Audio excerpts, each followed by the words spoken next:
Hello and welcome to the SPSF Applegate Spur. This is, I think, going to be the last video of our operating session series, but this is the 5th video. And so we just have 2 more customers left to switch, and I think we can get them done in this last video. But I'm trying to basically split this op session up into kind of digestible chunks of 15 to 20 minute videos. They've been more to like 20 minutes, but anyways, so basically this is our train here, and we've got to go into the ready mix plant there, and then we're going to do Payless. And for those of you who've been watching before, basically what we need to do is make sure to talk with the industry foreman to make sure that that customer is ready for us. And so I will do that now. And again, the industry foreman is myself. When I have operating sessions, I'm always the industry foreman, and then the crew basically just asks me. And then the other thing we're going to do is check the box here for our instructions. And so I put instructions in here for the crew. And basically what I'm going to do this time is just give them to myself. And I'm going to say that these 2 cars back here will need to be moved up to the front. And so these 3 hoppers that we need to set out at this customer will then be placed in the back. So a little bit of extra work, but won't take too long. And then we're pulling this gondola, which has a load of bridge structures, which is what this customer makes from concrete and ships out. So there is an export involved, so which is kind of fun. And basically I just put some plastic parts in there. So eventually I'll get some better stuff to put in there, but it's better than an empty gondola. So, all right, so with that, we're okay to proceed in there. So let's go ahead and start switching.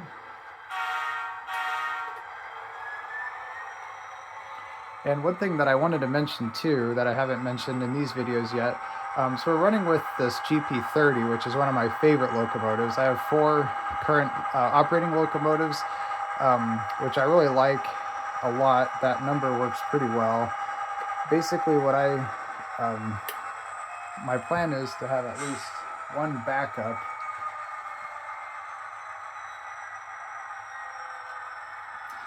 so that in case something happens during a operating session, there's you have a little bit of redundancy in your fleet in case you need to swap one out right away. And actually, what I encourage is to have 2 backups, or that's kind of my strategy. So that way, if I need to be working on one, that I can do that in between sessions and still have a backup.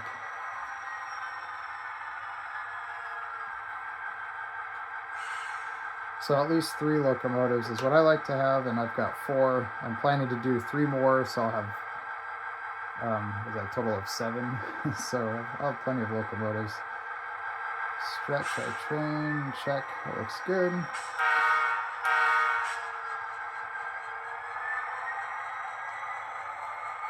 Yeah, so that's just my preference on fleet size. And so basically, like I said, I want to have a minimum of 3, but as you know, model railroaders typically are, we'll go a little, get a little extra more than we really need, which is fine, especially for this industrial spur. I basically have, having 7 total locomotives isn't that crazy, so.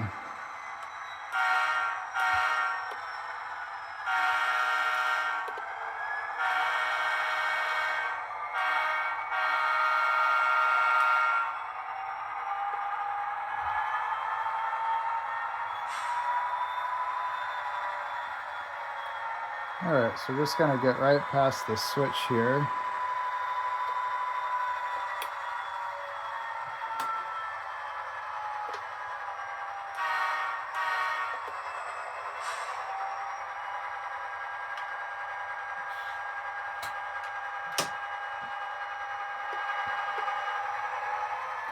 And set those 2, actually we're gonna set those 3 cars out. We're taking the gondola with us.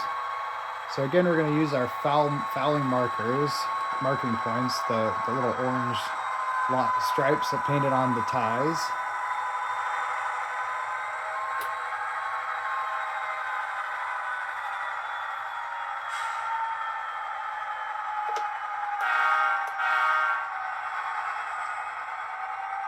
We'll set out these 3 hoppers in the back.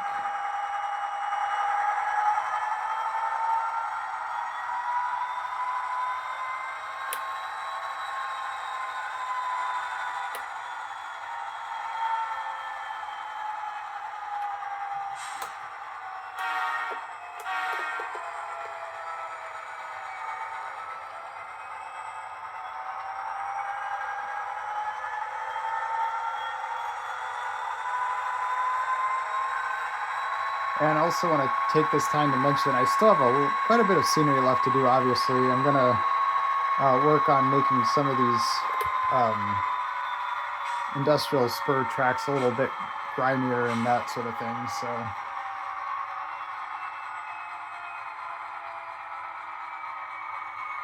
all right. We'll use these other cars to push those 3 hoppers further back. We don't need to go all the way back there. And so with the locomotive, one thing I wanted to point out that I hadn't mentioned yet with this GP30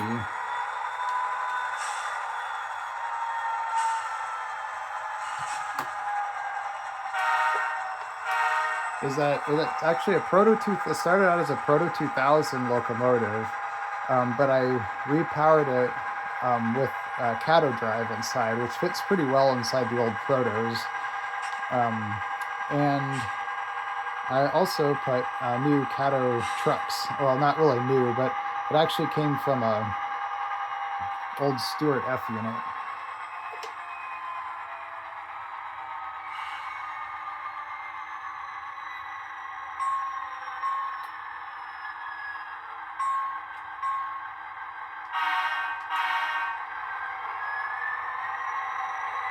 So I really like this Jeep 30 and the Jeep 20 because they run really nice. I'm kind of the old school of thought where nothing is as good as a Cato or Atlas, just my preference.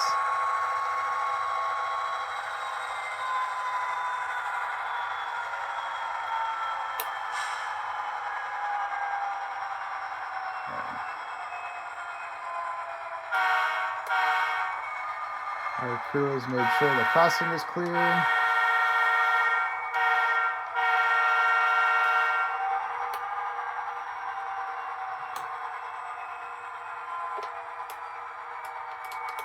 And we've lost our locomotive on the crossing.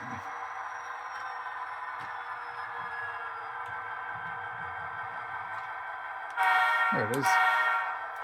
As I mentioned in previous videos, I need to lower this crossing. I think I'm just going to rip the whole thing off, file it down some more.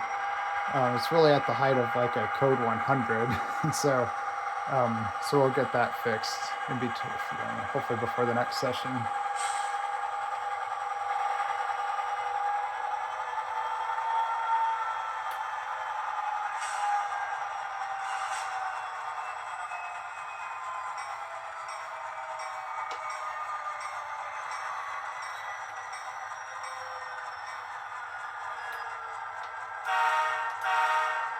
Alright, I wanted to make sure our train line is connected, and we're good to go. So now they have to finish unloading all 5 of these covered hoppers. It just barely fits into that spur.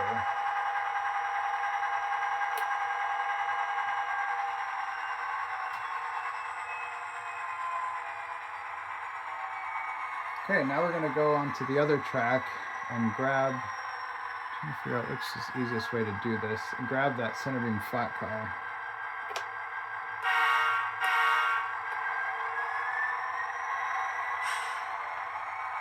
I'll let the industry foreman know that we're all done here.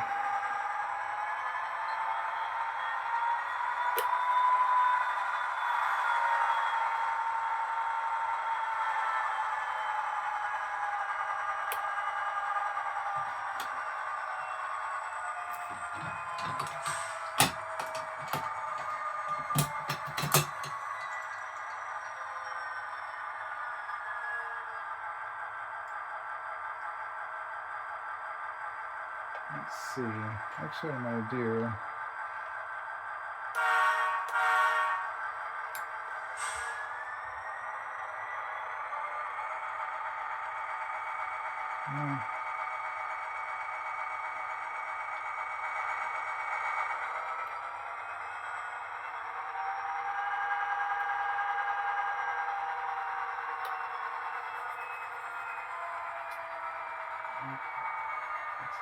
in. There's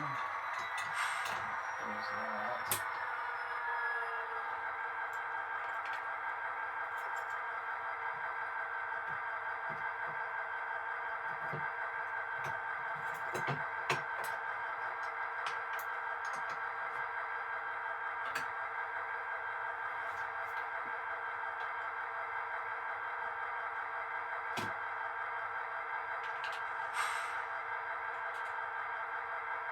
Okay. Talking to the industry foreman there while we're waiting for the crossing.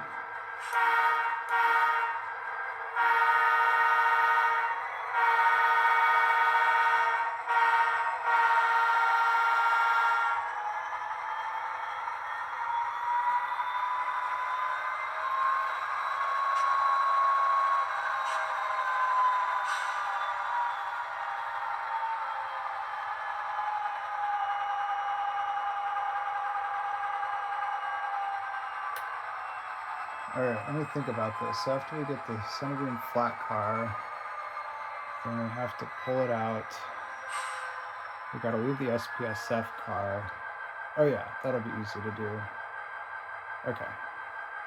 Put it in this, back in the siding. Okay, got it.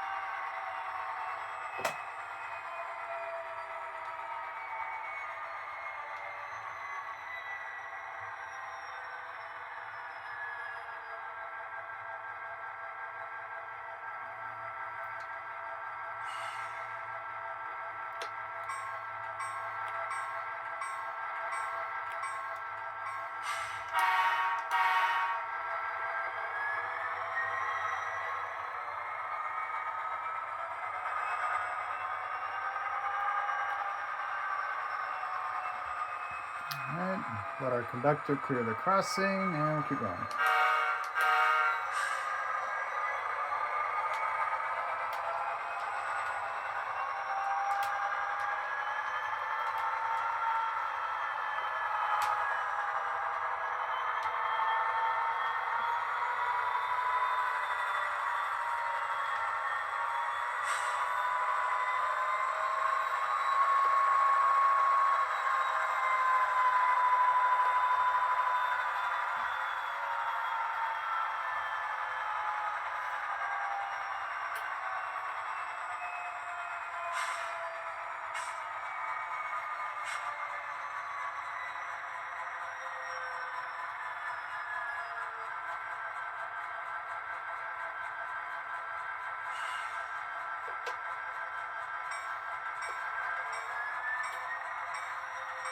Looks good.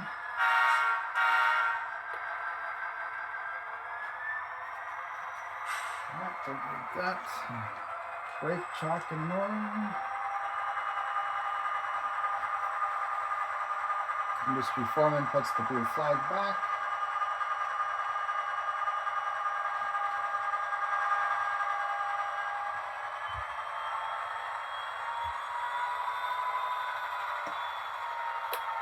At our crossing again. A little bit of time.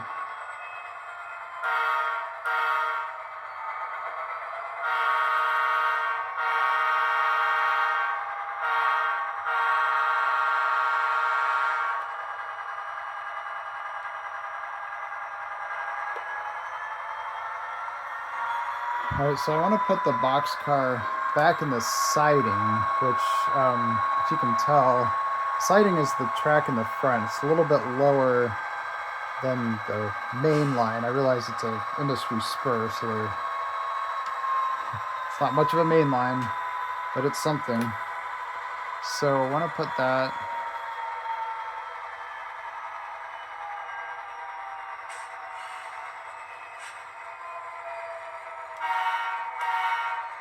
So I want to make sure the boxcar is in the siding and not on the main line. So what I'm going to do is shove these two cars that I just pulled out of the industries onto the main, and then I'm push the boxcar back in the siding, if that makes sense. And we're almost gonna activate our next crossing.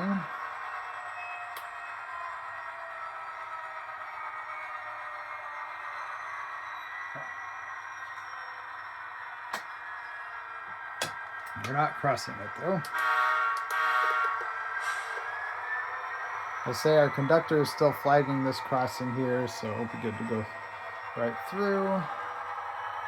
And we'll drop off these two cars using our fouling markings again.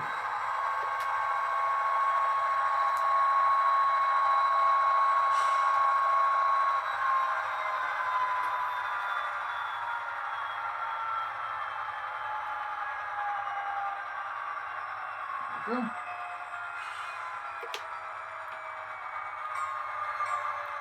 Looks good.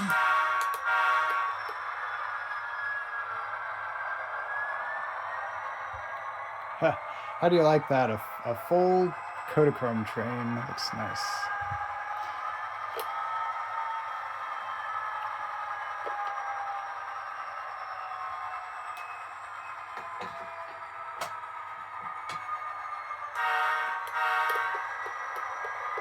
And we can drop off that pesky boxcar. And as I mentioned, I'll make sure that JMRI is going to throw it into the distribution warehouse next time, because it should have been there, but I'm guessing that it must have been more important to get that cryogenic reefer there and had some more perishable goods. And who knows, this boxcar could just be full of bricks or something. And check the load on that. Okay.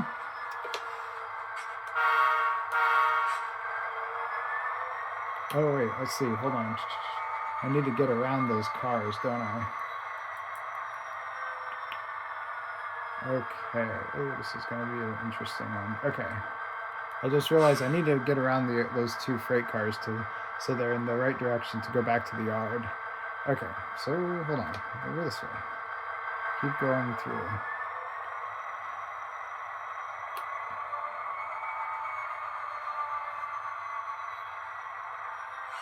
Okay, let's check our connection. Looks good.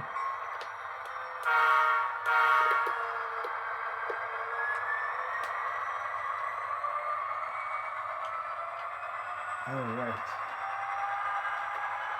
Oops.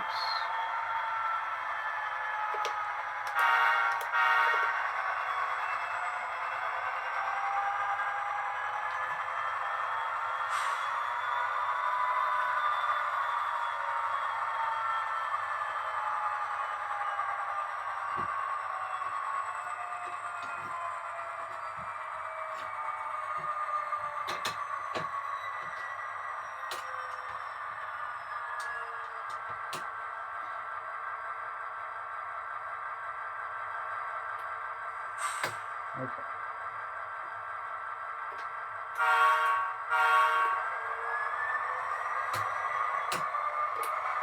Now we're done with this.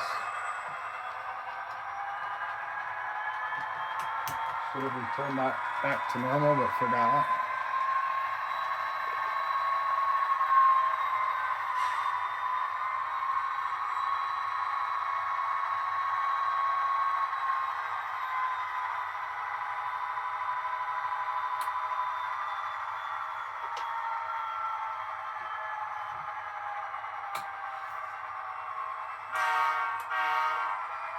Okay, that spot back there is really just designed to hold a caboose and a locomotive, but you can actually get one freight car back there, so it kind of works out well when you have to do these moves. All right, so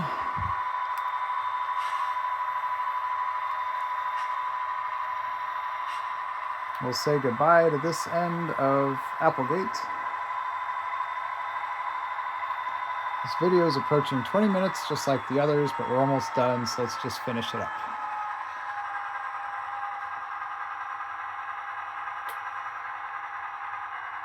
Take our thread. Oh, let's see. Let's see a thread over here for a bit.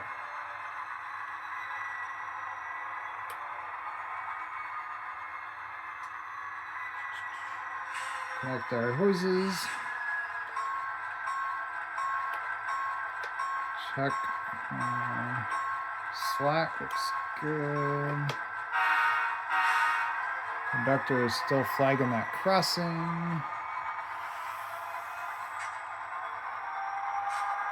All right, now we're gonna go back through, leave the boxcar on the siding, and we're done.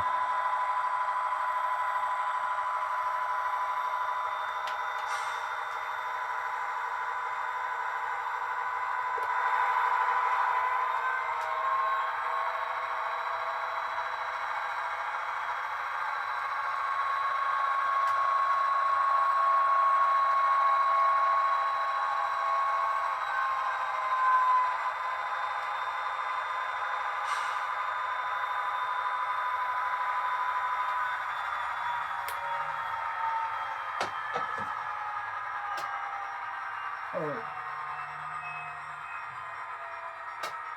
Did I just...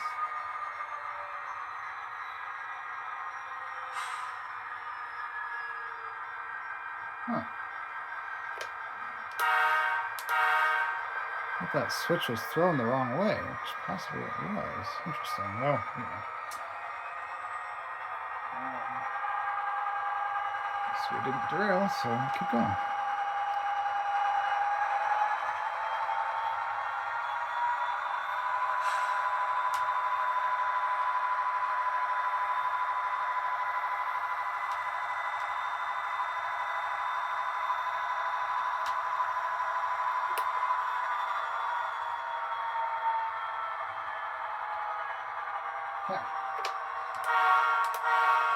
Pesky boxcar is back here in the siding. Now we're basically done. We just have to go back.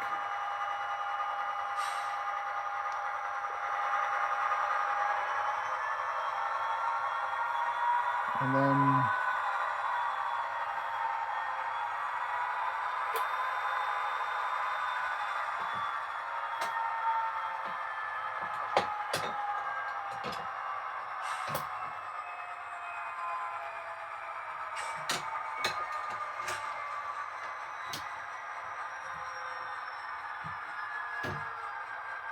make sure our switches are returned to normal. One thing that's always good to do is to kind of think of where the conductor is and how sometimes you have to wait for your conductor to come back to the train. This is what I'm doing right now. I could probably wait a little bit longer for that conductor. They might take a little bit longer to get up here, but okay.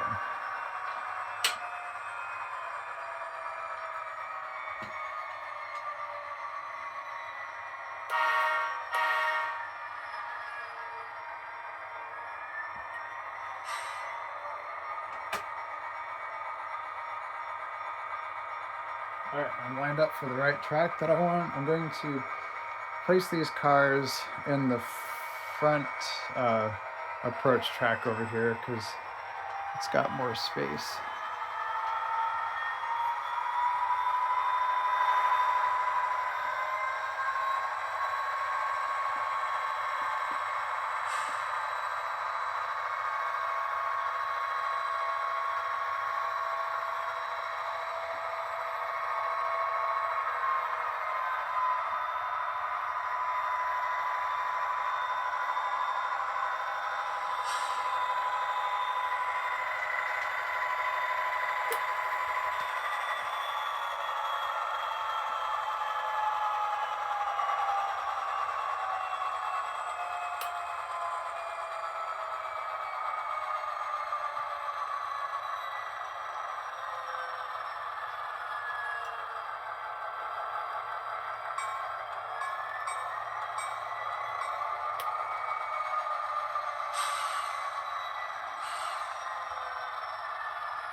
Okay, disconnected there.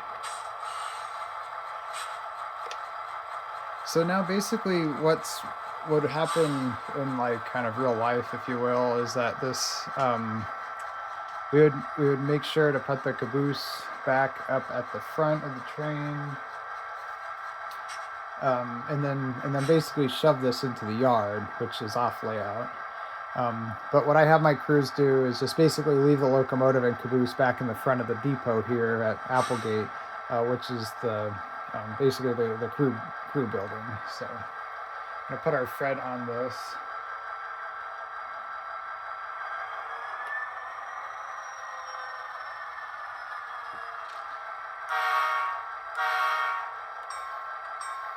Just use the bell as we're coming into the depot, because why not?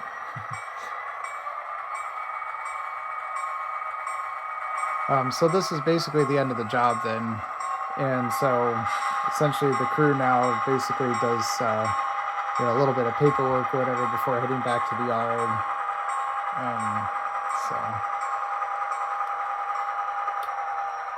So yeah, that's the end of the session. Okay, this video was a little bit longer than I had intended, but like I said, we were so close to finishing, so just wanted to finish up. And then we will make sure our switches are locked. And let's double check everything that we did today on our manifest, our switch list. So we pulled these cars, we placed those 3 hoppers, and then we placed those cars at the Hobbs Yard approach tracks. So we're all done. So as you can see, that was basically 5 videos of about 20 minutes or so. So that was, or like 20 minutes or more. So that was a good hour and a half, and almost 2 hours. If I would have slowed things down a little bit, it definitely would have been 2 hours. There were some things that I went a little bit faster on. So, but yeah, you can see that this is a good, almost 2 hour job to switch for most crews. So it's kind of fun. It gives you a little bit of stuff to do, and which isn't bad considering it's only 5 customers. So it's kind of fun. I think it's the good size for me. So anyways, I hope you enjoyed this. Let me know, as always, just let me know what kind of videos you'd like to see in the future. Obviously, I don't want to do a ton of op session videos because they're all going to kind of be the same. I can switch out the locomotives. I have different freight cars, but after a while, it all gets to be the same. So probably not going to do too many of those. But one thing that I might try out is that I've done for the previous layout, I haven't done in a few years here, is a live video. So I could do that sometime when I've got time to do a full op session. So let me know if that interests you at all. But that might be something to look forward to. Yeah, otherwise I'll just keep updating you on new stuff and showing you new things in the layout. So when I get more scenery done or more locomotives and freight cars, it's always fun to post some operations with that. So, all right. So yeah, I think that's basically everything that I wanted to take you through here, and thanks for coming along on this, and I hope you enjoyed all these videos, and yeah, I'll just keep posting new stuff. All right, thanks again, and I'll see you next time here on the SPSF Applegate Spur.